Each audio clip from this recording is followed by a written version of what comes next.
High friends, welcome to Lakshmi Max. இன்னைக்கு என்ன பார்க்க போறோம்னா, ஆர்பிஎஃப் எஸ்ஐக்கான ஃபைனல் ரிசல்ட் வந்து ரிலீஸ் பண்ணிருக்காங்க. அதை பத்தின கம்ப்ளீட் இன்ஃபர்மேஷன் தான் இந்த வீடியோல நாம பார்க்க போறோம். இதே மாதிரி ஆர்ஆர்பி என்டிபிசி கிராஜுவேட்டோட சிபிடி 1 ரிசல்ட் கூடிய சீக்கிரத்துல நாம எக்ஸ்பெக்ட் பண்ணலாம். ஆர்ஆர்பி குரூப் டிக்கான சிபிடி எக்ஸாம் வந்து டிசம்பருக்குள்ள நாம எக்ஸ்பெக்ட் பண்ணலாம். அடுத்தடுத்து ரயில்வேல இருந்து நோட்டிபிகேஷன்ஸ் வந்து ரிலீஸ் பண்ணிட்டு இருக்காங்க. அதே மாதிரி வந்த நோட்டிபிகேஷனுக்கான எக்ஸாம்ஸும் வச்சிட்டு இருக்காங்க. நடந்து முடிஞ்ச எக்ஸாமுக்கான ரிசல்ட்டும் ரிலீஸ் பண்ணிட்டு இருக்காங்க. சோ அடுத்து வரக்கூடிய நோட்டிபிகேஷனுக்கு நீங்க அப்ளை பண்ண போறீங்க, அடுத்தடுத்து வரக்கூடிய வாய்ப்புகளுக்கு படிக்க போறீங்க அப்படின்னா முடிஞ்ச அளவுக்கு உங்களோட ப்ரிப்பரேஷனை குயிக்கா ஸ்டார்ட் பண்ணுங்க. இப்ப இதுல என்ன சொல்லிருக்காங்க, panel for the post of sub inspector executive against CEN number RPF 1 2024 based on their performance in computer based test conducted by Railway Recruitment Board on dated 2nd, 3rd, 9th, 12th, 13th December 2024. RPF SI கான written exam computer based test வந்து December 2, 3, 9, 12, 13ல நடந்துச்சு. அதுக்கப்புறம் அதுக்கான physical efficiency test, physical measurement test வந்து 22/6/2025 இருந்து 2/7/2025 வரைக்கும் நடந்துச்சு. On the basis of document verification, அதுக்கப்புறம் நடந்த டாக்குமெண்ட் வெரிஃபிகேஷன் எல்லாத்தையும் வச்சு RPF SIல ஃபைனலா செலக்ட் ஆன ஸ்டூடெண்ட்ஸோட ரோல் நம்பர் வந்து இந்த பிடிஎஃப்ல கொடுத்திருக்கோம் அப்படிங்கறது தான் இதுல சொல்லியிருக்காங்க. Roll numbers are arranged in ascending order, not in order of merit. Roll number எல்லாமே அசெண்டிங் ஆர்டர்ல அரேஞ்ச் பண்ணிருக்காங்க. மெரிட் லிஸ்ட்ல வந்து என்ன பண்ணல, அரேஞ்ச் பண்ணல. provisionally empaneled for appointment to the post of sub inspector. அதாவது செலக்ட் ஆன ஸ்டூடெண்ட்ஸோட ரோல் நம்பர் எல்லாமே இதுல அசெண்டிங் ஆர்டர்ல அரேஞ்ச் பண்ணிருக்கோங்கறத சொல்லிருக்காங்க. Okay, while every care has been taken in preparing result, this RRB reserves the right to rectify any inadvertent error or typographical or printing mistake. RRB regret its inability to entertain any correspondence from unsuccessful candidates. ஆக்சுவலா இதுல ஏதாவது ஒரு error இருந்துச்சு அப்படின்னா அதுக்கு வந்து regret பண்றோம் அப்படிங்கிற மாதிரி சொல்லியிருக்காங்க. முடிஞ்ச அளவுக்கு அவங்க கொடுத்திருக்கக்கூடிய ரிசல்ட்ல பாத்தீங்கன்னா எந்த ஒரு எரருமே இருக்காது, பெர்ஃபெக்ட்டா எல்லாமே கொடுத்திருப்பாங்க. ஓகே, சோ இந்த பிடிஎஃப் பாத்தீங்கன்னா நம்மளோட டெலிகிராம் சேனல், டெலிகிராம் குரூப்ல வந்து நான் ஷேர் பண்ணிடுறேன். சோ இதுல Ctrl F பிரஸ் பண்ணிட்டு இந்த பிடிஎஃப் வந்து நீங்க டவுன்லோட் பண்ணிட்டு உங்களோட போன்ல வந்து சர்ச் பாக்ஸ் இருக்கும், அந்த சர்ச்ல போயிட்டு உங்களோட ரோல் நம்பர் டைப் பண்ணி பாருங்க. லேப்டாப்ல டவுன்லோட் பண்ணிருக்கீங்கன்னா Ctrl F பிரஸ் பண்ணிட்டு அதுல சர்ச் பாக்ஸ் வரும், அதுல உங்களோட ரோல் நம்பர் வந்து நீங்க டைப் பண்ணுங்க. சப்போஸ் உங்க ரோல் நம்பர் இதுல இருந்துச்சு அப்படின்னா அதுவே செலக்ட் பண்ணி காட்டும். ஓகேவா?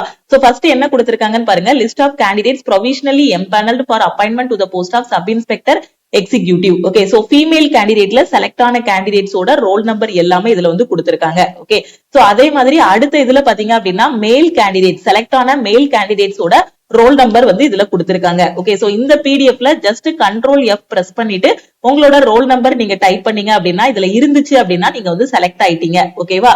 சோ இப்போ இதுக்கான கட் ஆஃப் எவ்வளவு வச்சிருக்காங்க, மேலுக்கு எவ்வளவு கட் ஆஃப் வச்சிருக்காங்க, ஃபீமேலுக்கு எவ்வளவு வச்சிருக்காங்க, எக்ஸ் சர்வீஸ் மேனுக்கு எவ்வளவு வச்சிருக்காங்கன்னு பார்க்கலாம். Normalised cut off mark scaled up to 100 of empanelled candidates for the post of sub inspector against CEN number RPF 1 2024. So first male கேண்டிடேட்டுக்கான கட் ஆஃப் வந்து பாத்துறலாம். சோ இந்த ரிசல்ட் வந்து இன்னைக்கு தான் ரிலீஸ் பண்ணிருக்காங்க, 26/8/2025 இன்னைக்கு ஈவினிங் தான் ரிலீஸ் பண்ணாங்க. சோ இதுல யூஆருக்கு எவ்வளவு கட் ஆஃப் வச்சிருக்காங்கன்னு பாருங்க. மேல் கேண்டிடேட் டிவி எல்லாம் முடிஞ்சதுக்கு அப்புறம், பிஇடி எல்லாமே முடிஞ்சதுக்கு அப்புறம், சோ ஃபர்ஸ்ட் வந்து பாத்தீங்கன்னா ஒரு சிபிடி நடந்திருக்கும், ரிட்டன் எக்ஸாம் நடந்திருக்கும், அதுக்கு ஒரு கட் ஆஃப் வந்து வச்சிருந்தாங்க. அப்படிதானே? அந்த கட் ஆஃப் கிளியர் பண்ண ஸ்டூடெண்ட்ஸ் எல்லாரையுமே பிஇடி அண்ட் பிஎம்டிக்கு கூப்பிட்டாங்க. இப்போ இந்த PET, PMT, physical efficiency test, physical measurement test, DV and medical இது எல்லாமே முடிஞ்சதுக்கு அப்புறமா ஃபைனலா இந்த ரிட்டன் எக்ஸாம்ல பாத்தீங்கன்னா மேக்ஸிமம் 2ல இருந்து 3 மார்க் வரைக்கும் இன்க்ரீஸ் பண்ணி கட் ஆஃப் வந்து ரிலீஸ் பண்ணிருக்காங்க. யூஆருக்கு பாத்தீங்கன்னா எவ்வளவு கட் ஆஃப் வச்சிருக்காங்கன்னா 78.78 வந்து கட் ஆஃப் வச்சிருக்காங்க. எஸ்சி ஸ்டூடெண்ட்டுக்கு நான் ஃபர்ஸ்ட் சொல்றது மேலுக்கு. ஓகே, எஸ்சி மேல் கேண்டிடேட்டுக்கு பாத்தீங்கன்னா 72.42. அதே மாதிரி எஸ்டி மேல் கேண்டிடேட் வந்து 69.36. ஓபிசி மேல் கேண்டிடேட்டுக்கு 76.27. அதே மாதிரி இடபிள்யூஎஸ்க்கு பாத்தீங்க அப்படின்னா 76.39 வந்து வச்சிருக்காங்க. இது வந்து மேல் கேண்டிடேட்டுக்கு. இதே மாதிரி ஃபீமேல் கேண்டிடேட்டுக்கு பாத்தீங்கன்னா ஃபீமேல்ல யூஆர்ல வரக்கூடியவங்களுக்கு 76.58, ஃபீமேல்ல எஸ்சி கேண்டிடேட்டுக்கு 68.09, எஸ்டிக்கு பாத்தீங்கன்னா 66.68, ஓபிசிக்கு வந்து 73.8 கட் ஆஃப் வச்சிருக்காங்க. இடபிள்யூஎஸ் ஃபீமேலுக்கு பாத்தீங்கன்னா 73.42 வந்து கட் ஆஃப் வச்சிருக்காங்க. இப்ப எக்ஸ் சர்வீஸ்மேன் பாத்தீங்கன்னா எக்ஸ் சர்வீஸ்மேன் யூஆருக்கு வந்து 61.51 வந்து கட் ஆஃப், எக்ஸ் சர்வீஸ்மேன் எஸ்சிக்கு வந்து 63.18, எக்ஸ் சர்வீஸ்மேன் ஓபிசிக்கு பாத்தீங்கன்னா 61.64 வந்து கட் ஆஃபா வச்சிருக்காங்க. ஓகே, ஏற்கனவே ஃபர்ஸ்ட் வந்து சிபிடி நடந்துச்சு இல்லையா, அதுல இருந்து எவ்வளவு கட் ஆஃப் இன்க்ரீஸ் ஆயிருக்கு அப்படின்னு பாத்தீங்கன்னா யூஆருக்கு 2.82 வந்து இன்க்ரீஸ் ஆயிருக்கு. ஓகே, சோ யூஆருக்கு இதுக்கு முன்னாடி கட் ஆஃப் ரிலீஸ் பண்ணும்போது ஓகே மேல் கேண்டிடேட் யூஆருக்கு பாத்தீங்கன்னா கட் ஆஃப் வந்து 75 பாயிண்ட் சம்திங் 76 கிட்ட இருந்துச்சு ரிட்டன் எக்ஸாம் முடிஞ்சதுக்கு அப்புறம். ஓகே, சோ இதுக்கப்புறம் இப்போ பிஇடி நடந்துச்சு இல்லையா, சோ இந்த பிஇடில சில ஸ்டூடெண்ட் வந்து டிஸ்குவாலிஃபை ஆகியிருப்பாங்க பிஇடிலே. சோ ஃபைனலா எவ்வளவு இன்க்ரீஸ் பண்ணிருக்காங்கன்னா கிட்டத்தட்ட 2 மார்க் கிட்ட 3 மார்க்னு வச்சுக்கலாம். ஓகே, எவ்வளவு இன்க்ரீஸ் பண்ணிருக்காங்க 2.8, சோ அரௌண்ட் 3 மார்க் இன்க்ரீஸ் பண்ணிருக்காங்க. ஓகே, எஸ்சி ஸ்டூடெண்ட்டுக்கு பாத்தீங்கன்னா 3.42 மார்க் வந்து இன்க்ரீஸ் பண்ணிருக்காங்க ஏற்கனவே உள்ளதுல இருந்து. எஸ்டி ஸ்டூடெண்ட்டுக்கு எவ்வளவு இன்க்ரீஸ் ஆயிருக்குன்னு பாருங்க, பிடி முடிஞ்சதுக்கு அப்புறம் 2 மார்க். ஓபிசிக்கு பாருங்க 2.5 வந்து இன்க்ரீஸ் ஆயிருக்கு. இடபிள்யூஎஸ்க்கு பாத்தீங்கன்னா 3.6 வந்து இன்க்ரீஸ் ஆயிருக்கு. இதே மாதிரிதான் பாத்தீங்கன்னா ஆர்ஆர்பி குரூப் டிலையும் ஃபர்ஸ்ட் ஒரு சிபிடி வந்து நடக்கும். அந்த சிபிடிக்கு ஒரு கட் ஆஃப் வந்து ரிலீஸ் பண்ணுவாங்க. அந்த கட் ஆஃப் கிளியர் பண்ண ஸ்டூடெண்ட்ஸ் எல்லாரையும் பிஇடிக்கு கூப்பிடுவாங்க. பிஇடி முடிஞ்சதுக்கு அப்புறம் பாத்தீங்கன்னா சில ஸ்டூடெண்ட் பிஇடில குவாலிஃபை ஆகுவாங்க, சில பேர் டிஸ்குவாலிஃபை ஆகுவாங்க. ஃபைனலா எல்லாத்தையும் அனலைஸ் பண்ணி இதே கட் ஆஃபே ஃபைனல் கட் ஆஃபா ரிலீஸ் பண்ணுவாங்க. அப்படி இல்லைன்னா இந்த மாதிரி 2 மார்க் 3 மார்க்னு எக்ஸ்ட்ரா கூடும். மேக்ஸிமம் 5 மார்க் வரைக்கும் எப்பவுமே பிஇடி முடிஞ்சதுக்கு அப்புறம் கூடும். சோ மினிமமா பாத்தீங்கன்னா 2 மார்க் 1 மார்க் இல்லைன்னா அதே கட் ஆஃப்னாலும் அப்படியே மெயின்டைன் ஆகும். இடபிள்யூஎஸ் மேலுக்கு பாத்தீங்கன்னா 3.6 வந்து இன்க்ரீஸ் ஆயிருக்கு. ஃபீமேலுக்கு பாத்தீங்கன்னா யூஆருக்கு 3.9 வந்து இன்க்ரீஸ் ஆயிருக்கு ஆல்ரெடி இருந்த கட் ஆஃப்ல இருந்து. எஸ்சி ஸ்டூடெண்ட்டுக்கு 2.4 வந்து இன்க்ரீஸ் ஆயிருக்கு. எஸ்டிக்கு வந்து 4.35, ஓபிசிக்கு 4.4 வந்து இன்க்ரீஸ் ஆயிருக்கு. இடபிள்யூஎஸ்க்கு பாத்தீங்கன்னா 4.1 வந்து இன்க்ரீஸ் ஆயிருக்கு. ஏற்கனவே சிபிடி முடிஞ்சதுக்கு அப்புறம் கட் ஆஃப் எவ்வளவு இன்க்ரீஸ் ஆயிருக்குன்னு பாத்தீங்கன்னா இந்த லெவல்ல ஒவ்வொருத்தங்களுக்கும் இன்க்ரீஸ் ஆயிருக்கு. ஓகே, சோ இந்த பிடிஎஃப் வந்து நம்ம டெலிகிராம் சேனல் அண்ட் குரூப்ல இருக்கும். உங்களோட ரோல் நம்பர் என்டர் பண்ணி பாருங்க. So congratulation to all the selected students. ஓகேவா, சோ செலக்ட் ஆன எல்லாருக்குமே கங்க்ராச்சுலேஷன்ஸ். அதே மாதிரி செலக்ட் ஆகாத ஸ்டூடெண்ட் வந்து ஒரி பண்ண வேண்டாம். ஓகேவா, அடுத்தடுத்து நமக்கு இன்னும் வாய்ப்புகள் இருக்கு. என்டிபிசி அண்டர் கிராஜுவேட் இருக்கு. அதுக்கப்புறம் பாத்தீங்கன்னா ஆர்ஆர்பி குரூப் டிக்கான கம்ப்யூட்டர் பேஸ்டு டெஸ்ட் இன்னும் இருக்கு. அதுக்கப்புறம் அக்டோபர்ல பாத்தீங்கன்னா என்டிபிசி 2025க்கான இன்னொரு நோட்டிபிகேஷன் ரிலீஸ் பண்ணுவாங்க. டிசம்பர் 2025 இல்லனா ஜனவரி 2026ல அடுத்த குரூப் டிக்கான நோட்டிபிகேஷன் வந்து ரிலீஸ் பண்ணுவாங்க. இப்ப நடந்து முடிஞ்ச எக்ஸாம்ல என்னென்ன தப்பு பண்ணீங்களோ, என்னென்ன மிஸ்டேக்ஸ் எல்லாம் பண்ணீங்களோ அது எல்லாத்தையும் கரெக்ட் பண்ணுங்க. சில பேர் என்ன பண்ணிருப்பீங்க, நீங்க வந்து ஆன்லைன் டெஸ்ட் எடுக்காமலே போயிட்டு டைரக்டா எக்ஸாம்ல எழுத போயிருப்பீங்க. சில பேர் வந்து சில டாபிக்ஸ் வந்து படிக்காம அப்படி போயிருப்பீங்க. சிலதை ஒதுக்கி வச்சிருப்பீங்க. ஜெனரல் அவேர்னஸா இருக்கட்டும், இல்ல சில டாபிக்ஸ் வந்து கஷ்டமா இருக்குன்னு அதை ஒதுக்கி வச்சிருப்பீங்க. ஆன்லைன் டெஸ்ட்ல உங்களோட ஸ்கோரை இம்ப்ரூவ் பண்ணிருக்க மாட்டீங்க. சோ இந்த மாதிரி நீங்க வந்து அனலைஸ் பண்ணிருக்க மாட்டீங்க. சோ இந்த மாதிரி அனலைஸ் பண்ணிட்டு எந்தெந்த இடத்துல மிஸ்டேக் பண்றீங்களோ அது எல்லாத்தையுமே கரெக்ட் பண்ணிட்டு அடுத்து வரக்கூடிய எக்ஸாம்ஸை இன்னும் சூப்பரா பண்ணுங்க. ஓகேவா, சோ அதனால நடந்து முடிஞ்சதை பத்தி ஒரி பண்ண வேண்டாம். ஓகே, சோ கிளியர் பண்ண ஸ்டூடெண்ட்ஸ் மாதிரியே நீங்களும் அடுத்து வரக்கூடிய வாய்ப்புகள்ல உங்களுக்கும் ஒரு இது கிடைக்கும். ஓகேவா, சோ கண்டிப்பா சக்சஸ் கிடைக்கும். சோ இது வந்து நமக்கு வந்து ஒரு பாயிண்ட்ல இந்த பாயிண்ட்ல தான் சக்சஸ் கிடைக்கும், இந்த பாயிண்ட்ல கிடைக்காதுன்னு சொல்ல முடியாது. சோ இதுவும் நாம கிளியர் பண்ணிட்டு அடுத்து வரக்கூடிய எக்ஸாம்ஸும் கிளியர் பண்ணுவோம். சப்போஸ் ஒரு இது கிடைக்கல அப்படின்னா அதுல உள்ள மிஸ்டேக்ஸ்ல இருந்து நாம கத்துக்கிட்டோம் அப்படின்னா அடுத்தடுத்து வரக்கூடிய எக்ஸாம்ஸ் வந்து நம்ம கிளியர் பண்ணிடலாம். ஆனா நம்ம கத்துக்கிடணும், மிஸ்டேக்ஸை கரெக்ட் பண்ணணும். மிஸ்டேக்ஸை கரெக்ட் பண்ணாம அதே இடத்துல அப்படி இருந்தோம் அப்படின்னா நம்மளால இம்ப்ரூவ் பண்ண முடியாது. இப்ப 50 மார்க் எடுக்கிறோம் அப்படின்னா அடுத்து வர எக்ஸாம்ல 60 மாத்துறதுக்கு என்ன பண்ணணும், 60 எடுக்கிறோம்னா 60 70 மாத்தணும், 70 80 மாத்த என்ன பண்ணணும், 80 90 மாத்த என்ன பண்ணணும். எப்பவுமே ஒரு டாப்பரா எய்ம் பண்ணி படிச்சோம் அப்படின்னா ஈஸியா எக்ஸாம் வந்து கிளியர் பண்ணிடலாம். ஓகே, ஒரு டாப்பர் லெவல்ல நீங்க வந்து எய்ம் பண்ணி படிக்கணும். குரூப் டி படிக்கிற ஸ்டூடெண்ட் டைம் வேஸ்ட் பண்ணாதீங்க. நான் திருப்பியும் சொல்லிட்டேன், இதே மாதிரிதான் ரிட்டன் எக்ஸாம் பிஇடி முடிஞ்சதுக்கு அப்புறம் ஃபைனல் கட் ஆஃப் ரிலீஸ் பண்ணுவாங்க.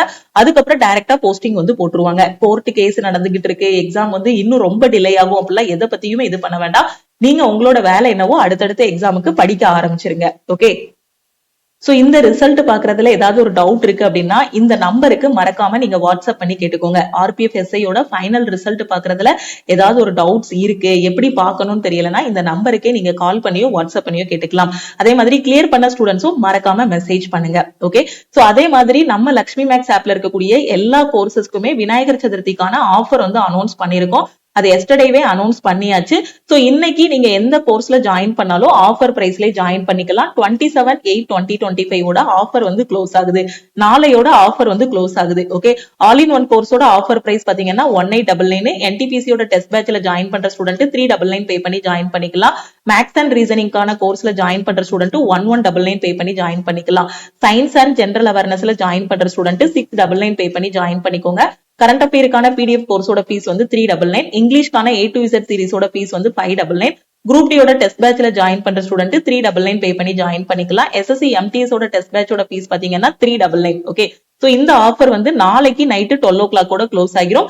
ஆல் இன் ஒன் கோர்ஸ்ல பாத்தீங்கன்னா எல்லா சென்ட்ரல் கவர்மெண்ட் எக்ஸாமும் ஃபர்ஸ்ட் அட்டெம்ப்ட்ல கிளியர் பண்ற மாதிரி பெஸ்டான கிளாஸஸ் கொடுத்திருப்போம். இப்ப ஆர்ஆர்பி குரூப் டிக்கான ஃபைனல் செலக்ஷன் பேட்ச் 2.0 வந்து ஸ்டார்ட் பண்ணிருக்கோம். அடுத்த ஹியரிங் பாத்தீங்கன்னா செப்டம்பர் 1ல சொல்லிருக்காங்க. அதே மாதிரி எஸ்எஸ்சி எம்டிஎஸ்க்கான ஃபைனல் செலக்ஷன் பேட்ச் 2.0 ஸ்டார்ட் பண்ணிருக்கோம். டெக்னீஷியன் கிரேட் 1 and 3க்கான பேட்சஸ் எல்லாமே நம்ம ஆல் இன் ஒன் கோர்ஸ்ல வந்து கொண்டு போயிட்டு இருக்கோம். இன்னும் உங்களோட ப்ரிப்பரேஷன் ஸ்டார்ட் பண்ணல அப்படின்னா முடிஞ்ச அளவுக்கு குயிக்கா ப்ரிப்பரேஷன் ஸ்டார்ட் பண்ணுங்க. அடுத்தடுத்து உங்களுக்கு வாய்ப்புகளும் கொடுத்துட்டு இருக்காங்க.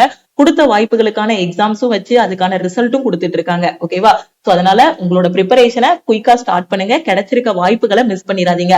ஆஃபர் பிரைஸ்ல கிளாஸ்ல ஜாயின் பண்ணக்கூடிய ஸ்டூடெண்ட் இந்த நம்பருக்கு நீங்க ஆல் இன் ஒன் ஜாயின் பண்ணா I want all in one message பண்ணுங்க. கரண்ட் அஃபேர் ஜாயின் பண்ணா ஐ வாண்ட் சிஏன்னு மெசேஜ் பண்ணுங்க. ஓகே, அதே மாதிரி டெஸ்ட் பேட்ச் ஜாயின் பண்ணா ஐ வாண்ட் டெஸ்ட்னு மெசேஜ் பண்ணுங்க. நீங்க மெசேஜ் பண்ணதும் டீம்ல இருந்து கான்டாக்ட் பண்ணிட்டு ஜிபே நம்பர் இல்ல அக்கௌண்ட் நம்பர் கொடுப்பாங்க.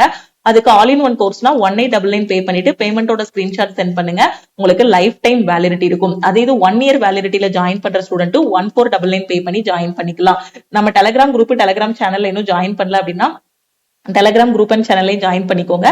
இன்ஸ்டாகிராம்லயும் லக்ஷ்மி மேக்ஸை ஃபாலோ பண்ணிக்கோங்க. இந்த பிடிஎஃப் வந்து நம்ம டெலிகிராம் சேனல் அண்ட் குரூப்ல நான் ஷேர் பண்ணிருவேன். சோ அதுல இருந்து நீங்க உங்களோட ரிசல்ட்டை செக் பண்ணிக்கலாம். இல்ல டைரக்டா ஆர்ஆர்பி வெப்சைட்ல போயினாலும் நீங்க ரிசல்ட் வந்து செக் பண்ணிக்கலாம். ஓகே, சோ பிடிஎஃப் வந்து டெலிகிராம் சேனல் அண்ட் குரூப்ல இருக்கும்.